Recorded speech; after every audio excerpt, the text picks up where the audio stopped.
வணக்கம். Delhi to Chennai kitchens. வாங்க இன்றைக்கி முள்ளங்கி சாம்பார் எப்படி வைக்கிறதுன்னு பார்க்கலாம். வாங்க வீடியோக்குள்ளே போகலாம். சாம்பார் வைக்க முதல்ல பருப்பு வேக போடணும். ஒரு டம்ளர் பருப்பு, 2 மீடியம் சைஸ் தக்காளி, மஞ்சத்தூள், பூண்டு, சீரகம், கருவேப்பிலை, பெருங்காயம், பச்சை மிளகாய். இப்போது நான் பருப்பை கழுவி எடுத்துகிட்டு வந்துடுறேன். பருப்புக்கு தேவையானதெல்லாம் நம்ம குக்கரில் போட்டுக்கலாம். பூண்டு, சீரகம், மஞ்சத்தூள், கருவேப்பிலை, பெருங்காயத்தூள், பச்சை மிளகாய், தக்காளி. இப்போது தேவையான தண்ணியை நம்ம ஊற்றிக்கலாம். இப்போது தேவையான தண்ணியை ஊற்றி இதில் என்ன பிரச்சனை வரும் அப்படின்னா, இந்த பருப்பு பொங்கி வரும். பருப்பு பொங்கி வரும். குக்கர் சின்னதாக இருக்கிறதுனால பருப்பு பொங்கி ஃபுல்லாக வெளியே வலியும். அதனால் இதுக்கு ஒரு டிப்ஸ் நான் தரேன். எண்ணெயை ஊற்றிட்டு உடனே மூடி வைக்காமல் ஒரு 2 நிமிஷம் அதை கொதிக்க விடுங்க. 2 நிமிஷம் நல்லா கொதிச்சுதுன்னா அதுக்கப்புறம் நீங்கள் மூடி போட்டு நீங்கள் மூடினீங்கன்னா அது வலிஞ்சு, அதாவது வராதுன்னு சொல்ல முடியாது, ஆனால் வலிஞ்சு வெளியில் இது ஃபுல்லாக நாசமாகலாம். அந்த மாதிரி ஆகாது. இந்த அடுப்பெல்லாம் நாசம் அந்த மாதிரி ஆகாது. வலிஞ்சு கீழே விழாது. அதுதான் இதோட டிப்ஸ். கொஞ்ச நேரம் கொதிக்க வச்சுட்டு நீங்கள் மூடினீங்கன்னா தண்ணி வலிஞ்சு வெளியே வராது. கொஞ்ச நேரம் இது கொதி வரட்டும், வெயிட் பண்ணுவோம். இப்போ பாருங்கள், நல்லா கொதிக்குது இல்லை? இந்த கொதி ஒரு 2 நிமிஷம் கொதிக்கணும். நல்லா 2 நிமிஷம் கொதிச்சதுக்கப்புறம் மூடி போட்டு மூடிடலாம். 2 நிமிஷம் ஆயிடுச்சு. இப்போ நம்ம மூடி போட்டு மூடிடலாம். மூடி போட்டு மூடி ஒரு 3லேருந்து 4 விசில் வர வரைக்கும் வெயிட் பண்ணலாம். பெரிய அடுப்பில் வச்சா மீடியம் சைஸில் வச்சு 3லேருந்து 4 விசில் வர வச்சுக்கலாம். இதே சின்ன அடுப்பில் வச்சா ஃபுல்லாக வச்சாலும் ஒன்றும் பிரச்சனை இல்லை. தண்ணி வழிஞ்சு வெளியே வராது. இந்த மெத்தடை நீங்கள் ட்ரை பண்ணி பாருங்கள். இப்போ பார்த்தீங்களா, நான் சொன்ன டிப்ஸ் பார்த்தீங்களா, நான் அந்த மாதிரி எண்ணெய் ஊற்றி 2 நிமிஷம் கொதிக்க வச்சுருந்தேன். ஸோ அது பார்த்தீங்கன்னா வலிஞ்சு வெளியே வரல. ஸோ அந்த குக்கரில் அதுலேயே நிற்கிது. ஸோ அந்த மாதிரி டிப்ஸை ஃபாலோ பண்ணிங்கன்னா வலிஞ்சு வெளியே வராதுன்னு நான் அதான் சொல்லலை. வலிஞ்சு வலியாதுன்னு நான் வெளியில் வராதுன்னு நான் சொல்லலை. வெளியில் கொட்டாது, அவ்வளோதான். ஆனால் அது அடுப்பெல்லாம் சுத்தமாக இருக்குது பார்த்தீங்களா. நம்ம இந்த டிப்ஸை ஃபாலோ பண்ணுங்க. குக்கர் ஓப்பன் பண்ணி பார்த்துடலாம். பாருங்கள், பருப்பு நல்லா வெந்துச்சு. பாருங்கள், பருப்பு நல்லா வெந்துச்சு.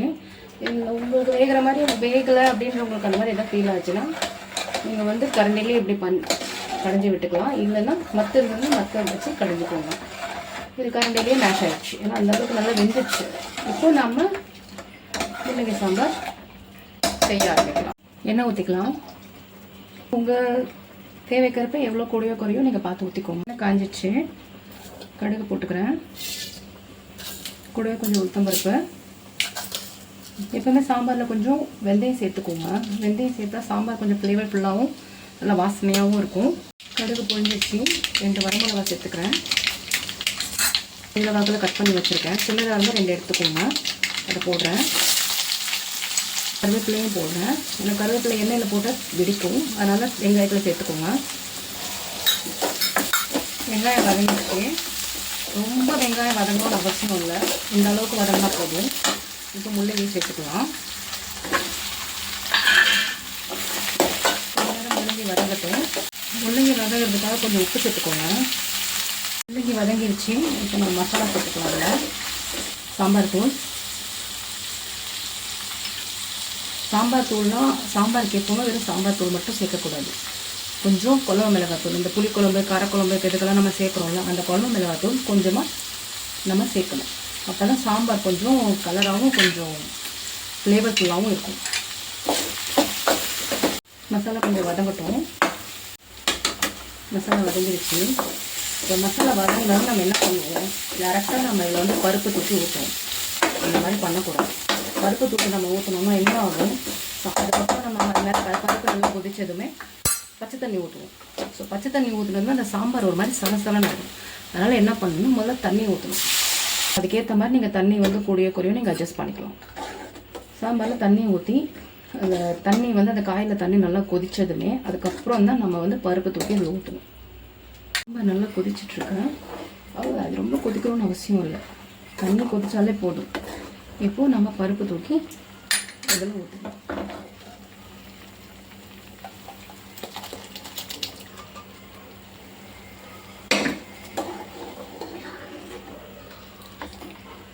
எப்பவும் முள்ளங்கி சாம்பார் வந்து கெட்டியாக இருக்கிறத விட கொஞ்சம் முள்ளங்கி சாம்பார் வந்து தண்ணியாக இருந்தாலும் நல்லாயிருக்கும் சாப்பிட. ஆனால் ஒருத்தவங்களோட டேஸ்ட் கெட்டியாக சாப்பிடுவாங்க, சில பேர் வந்து இந்த மாதிரி தண்ணியாக சாப்பிடுவாங்க. பட் எனக்கு இந்த மாதிரி தண்ணியாக இருந்தால் பிடிக்கும்.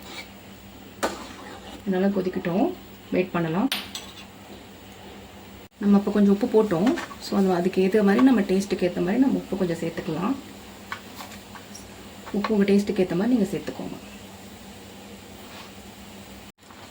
அப்பப்போ இப்படி கிள்ளி விட்டுக்கோங்க, இல்லைன்னா பருப்பெல்லாம் கீழே உட்காந்து அடுப்பிடிச்சிடும். ஒரு 5லேருந்து 6 நிமிஷம் கொதிக்கட்டும். ஒரு நெல்லிக்காய் சைஸ் புளியை வந்து கரைச்சி வச்சுருக்கேன், அது இதில் ஊற்றிக்கலாம். அதுவும் ரொம்ப அதிகமாக இதில் புளி ஊற்றக்கூடாது. புளி ஊற்றினதுக்கப்புறம் ரொம்ப நேரம் கொதிக்கவும் கூடாது. ஒரு 2 நிமிஷம் கொதிச்சா போதும். 2 நிமிஷம் கொதிச்சதுக்கப்புறம் இறக்கிட வேண்டியது தான். சாம்பார் ரெடி ஆயிடுச்சு. கேஸ் ஃப்ளேம் ஆஃப் பண்ணிடலாம். சாம்பார் ரெடி. கொத்தமல்லி தூவிட்டு சூடான சாதத்து கூட சாப்பிட சாம்பார் ரெடி ஆயிடுச்சு.